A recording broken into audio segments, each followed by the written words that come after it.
So hello friends, welcome back to my channel. Friends, मैं आज आप सबको ये बताना चाहूँगी कि आपको पता ही होगा, अगर आपने मेरा पिछला वाला ब्लॉग देखा होगा, कि मेरी बेटी है 4 मंथ की। उसकी तबीयत बहुत ज़्यादा खराब हो गई थी, वो प्रॉपर रोई जा रही थी। या तो वो सोती थी या तो सिर्फ वो रोती थी। तो मैं आज आप लोगों को बताना चाह रही हूँ कि उसके साथ प्रॉब्लम क्या हुई और हम अब कहाँ आ गए, कहाँ शिफ्ट हो गए हैं। वहाँ पे ऐसा क्या था जिसकी वजह से मेरी बेटी बहुत ज़्यादा परेशान थी। अगर आपने नहीं देखा है तो मैं आपसे यही कहूँगी कि आप मेरा पिछला वाला ब्लॉग देखिए। उसमें शायद आपको समझ में आए कि हम लोग रात में सोते तक नहीं थे। उसे इतनी, क्योंकि बच्चे को कोई तकलीफ होती है तो हम लोग कैसे सुकून से रह सकते हैं। और घर पे सिर्फ हम दोनों ही हस्बैंड वाइफ थे। कुछ हो क्या है ना कि सबसे पहले उसके मुंह में छाले दाने टाइप में पड़े। हो सकता है मैं ये वीडियो इस वजह से बना रही हूँ, हो सकता है कभी, पहली बात तो भगवान ना करे कभी किसी की बच्चे के साथ ऐसा हो, ठीक है। और अगर ऐसा होता है तो आप, हो सकता है कोई हेल्प मिल जाए आपको। इस वजह से मैं ये वीडियो आप लोगों के साथ शेयर कर रही हूँ कि मेरे साथ अभी क्या प्रॉब्लम हुई, मेरे बच्चे के साथ क्या प्रॉब्लम हुई।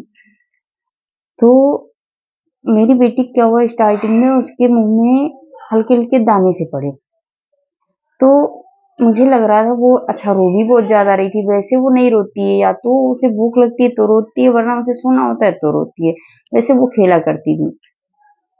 तो कुछ समझ नहीं आ रहा था कि क्या हुआ इसे। तो ये प्रॉपर रोई जा रही थी। अगर ये सो रही, जब तक सो रही तब तक तो ठीक है, उठने के बाद 1 मिनट के लिए भी ये रुकती नहीं थी। और मैं आपको बता दूं, तो ये दूध भी जिस हिसाब से पीती थी पहले, उससे ज्यादा ही पीती थी अभी। तो ये भी समझ नहीं आता था कि बच्चे को अगर कोई तकलीफ है तो क्या है, क्या हो रहा है उसे। अगर कहीं पेन हो रहा है तो बच्चा दूध भी नहीं पिएगा। और ये इतना ज्यादा रोती थी कि हम लोगों का दिमाग ही काम नहीं करता था कि हम लोग क्या करें। डॉक्टर के पास गए, सारे चेकअप वगैरह करवाए, सब चीजें नॉर्मल थी। डॉक्टर ने सिर्फ एक इन्फेक्शन वाली दवाई दे दी, और उसमें नींद की भी थी कि 3 दिन बाद आना। पर उससे कोई फायदा नहीं हो रहा था। उसकी कंडीशन और ज्यादा क्रिटिकल होती जा रही थी। फिर मैं आप लोगों को बता ही था कि हम लोग गांव में रह रहे थे। मेरी बाकी फैमिली यहाँ राजस्थान भीलवाड़ा में रह रही थी। तो फोन आया घर से, तो मैं रोने लग गई कि ऐसी ऐसी प्रॉब्लम हो रही है बेटू के साथ। तो समझ नहीं आ रहा है कि क्या हुआ है उसे। तो पापा जी को ये बात पता चली। फिर हम लोग, उन्होंने बोला कि कल जाके डॉक्टर को दिखा के आओ, फिर देखते हैं क्या करना है। क्योंकि उन्होंने 3 दिन बाद बुलाया था। हम लोग गए। एक दिन पहले ही हम लोग गए, क्योंकि बच्चे को कोई फायदा ही नहीं हो रहा था। तो एक दिन पहले ही हम लोग गए, डॉक्टर ने देखा, उन्होंने दूसरी जगह रेफर कर दिया कि हमें कुछ समझ नहीं आ रहा है। ये मेरा दूसरा बच्चा है। पहला बच्चा मेरा, मैं प्रीमेच्योर डिलीवरी करवाई थी 7th मंथ में। वो बच्चा मेरा सही नहीं था। उसे डेंगू वॉकर सिंड्रोम था। उसका ब्रेन वगैरह बना ही नहीं था। तो बेबी मैंने हटवा दिया था। तो वहाँ डॉक्टर ने मुझसे पूछा कि ये बेबी आपका कौन सा है। तो मैंने बताया कि दूसरा बेबी है। तो उन्होंने पहले बेबी के बारे में पूछा, तो मैंने बताया, जो भी प्रॉब्लम थी सारी बताई उन्हें। तो उन्होंने बोला कि मे बी किसे भी ये प्रॉब्लम हो सकती है, क्योंकि कुछ समझ नहीं आ रहा है कि बच्चा प्रॉपर रो रहा है तो क्यों रो रहा है, कुछ निकल भी नहीं रहा है। तो आप दूसरी जगह दिखा लो। उन्होंने डॉक्टर सजेस्ट किया था कानपुर का। तो हम लोग, मैं इतना ज्यादा घबरा गई कि मैं क्या ही बताऊं, मुझे कुछ समझ नहीं आ रहा था उतने टाइम में क्या करूं। मेरे हस्बैंड ने पापा जी के पास फोन किया, ये ऐसे ऐसे डॉक्टर बोल रहे हैं। पापा ने कहा कि अभी नहीं, कहीं लेके जाने की जरूरत नहीं है, मैं आ रहा हूँ, अपने यहाँ भिलवाड़ा में दिखाएंगे। फिर पापा जी आ गए रात में, शाम को निकले वो, सुबह आ गए। उसके बाद पापा के कुछ फ्रेंड हैं, उन्होंने ये सजेस्ट किया कि आप सिर्फ दवाई पे ही फोकस मत करो, कुछ पूजा पाठ या वैसी चीजें तो नहीं हो सकती, आप एक बार उन पे भी ध्यान दे लो। जब बच्चे को कोई तो प्रॉब्लम है, समझ में नहीं आ रहा है, ठीक है? तो क्या है, बीमारी कुछ निकल नहीं रही, प्रॉब्लम कोई पकड़ नहीं आ रही है, तो एक बारी आप झाड़-फूँक वगैरह भी करवा लो, झाड़ा लगवा लो, ये सारी चीज़ें। तो ये पापा के फ्रेंड ने भगत का नंबर दिया। उन्होंने मेरे हस्बैंड के पास कॉल किया, फिर मेरे हस्बैंड से उनका नाम पूछा, जगह का नाम पूछा। उन्होंने सब बताया, तो उन्होंने जो बात बताई, उन्होंने ये भी कहा कि आप बिल्कुल चिंता मत करो, आपकी बच्ची को कुछ नहीं होगा। और उन्होंने जो बात बताई वो शायद मुझे भी यकीन नहीं हुआ था, शायद आप लोगों को भी ना हो, क्योंकि मैं इन सब चीज़ों को नहीं मानती।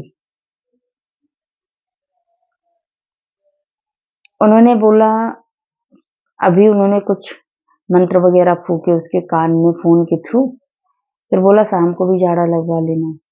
मेरी बेटी को थोड़ा-सा रिलैक्स हुआ, थोड़ा आराम मिला उसे।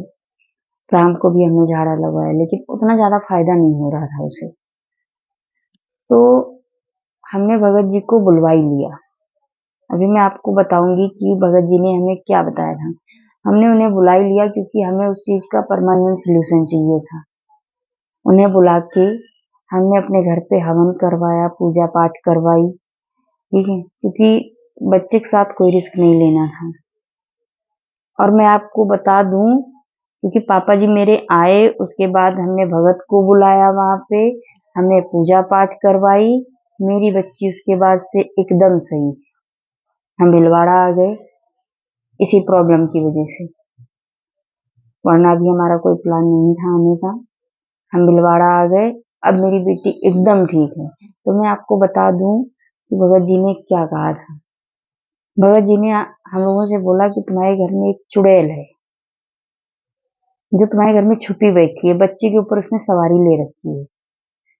मेरे हस्बैंड भी इस चीज़ को नहीं मानते थे, मैं भी नहीं मानती थी।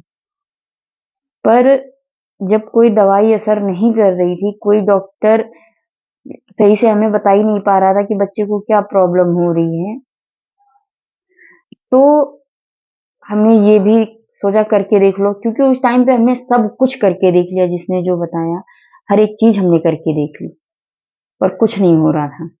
लेकिन हमने ये पूजा-पाठ, हवन वगैरह करवाया, उन्होंने कहा कि तुम्हारे घर में एक चुड़ैल है। उन्होंने जो सॉल्यूशन बताया हमने वो किया। तो उससे मेरी बेटी एकदम ठीक हो गई। हम लोग यकीन नहीं करना चाहते उस पे, पर मजबूरी में करना पड़ता है, क्योंकि हमने आँखों देखी हैं चीज़ें, हमने रिज़ल्ट देखा है उसका कि क्या हुआ। वो तो भगत जी यहाँ तक बोल रहे थे कि अगर आपका मुझसे कॉन्टैक्ट ना हुआ होता, तो आपका बच्चा आज आपके पास ना होता। तो मैं आप लोगों को यही सजेस्ट करना चाहूँगी कि अगर कभी आपके बच्चे के साथ भी ऐसी प्रॉब्लम हो, पहली बात तो भगवान ना करे कभी किसी माँ-बाप के साथ ऐसा हो, कि क्योंकि हम लोग दवाई पे ज़्यादा फ़ोकस करते हैं, हमें दोनों चीज़ें करनी चाहिए। दवा-दुआ दोनों चीज़ें ज़रूरी होती हैं, क्योंकि मैंने अभी अपने बच्चे के टाइम पे देखा है ये। और जो चीज़ मैंने फेस करी, मुझे अंदर से बस यही लग रहा था कि किसी भी तरीके से कुछ भी करके मेरा बच्चा बस सही हो जाए। वो कौन-सा दिन होगा जब मेरा बच्चा उस पहले की तरीके से हँसेगा, खिलखिलाएगा, वैसे किलकारियाँ मारेगा। वो टाइम याद आता है अभी भी, तो आँखें भर आती हैं कि किसी भी माँ-बाप के साथ ऐसा ना हो। और भगत जी तो इतने सिद्ध थे कि हम लोग डॉक्टर के पास गए, उन्हें ये तक पता था कि हम लोग डॉक्टर के पास गए, उन्होंने फ़ोन करके इनसे बोला कि आप दवाई के पीछे फालतू में पड़े हो, कोई कुछ नहीं होने वाला दवाई से। आपके बच्चे को प्रॉब्लम ही कुछ अलग है। ये आत्मा वग़ैरह कुछ होती हैं, नहीं होती हैं, पता नहीं, पर क्या था, हमने अपने बच्चे के टाइम पे देखा है।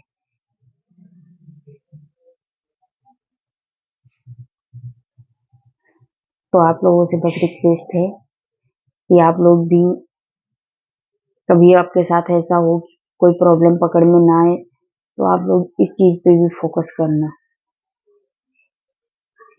क्योंकि मैं नहीं चाहती जिस दौर से हम गुजरे उस दौर से आप भी गुजरो। और मैं माफी चाहूंगी कि मैं उस टाइम का मैं ब्लॉग नहीं शूट कर पाई, क्योंकि मुझे कुछ समझ में नहीं आ रहा था कि मैं क्या करूं। बच्चे का आगे कुछ नहीं दिख रहा था। तो मैं अभी ब्लॉग को यहीं पे एंड करती हूँ। आप लोग बने रहिएगा आगे ब्लॉग में।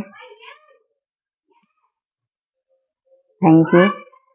चैनल पे अगर नए हैं तो सब्सक्राइब कर लीजिएगा, और अगर वीडियो अच्छी लगी हो तो लाइक कर देना। अगर आपको कुछ लगा हो कि मैं कोई सही बात करी है तो आप वीडियो को लाइक जरूर कर देना। कमेंट करके आप मुझे जरूर बताना कि वीडियो आपको कैसी लगी।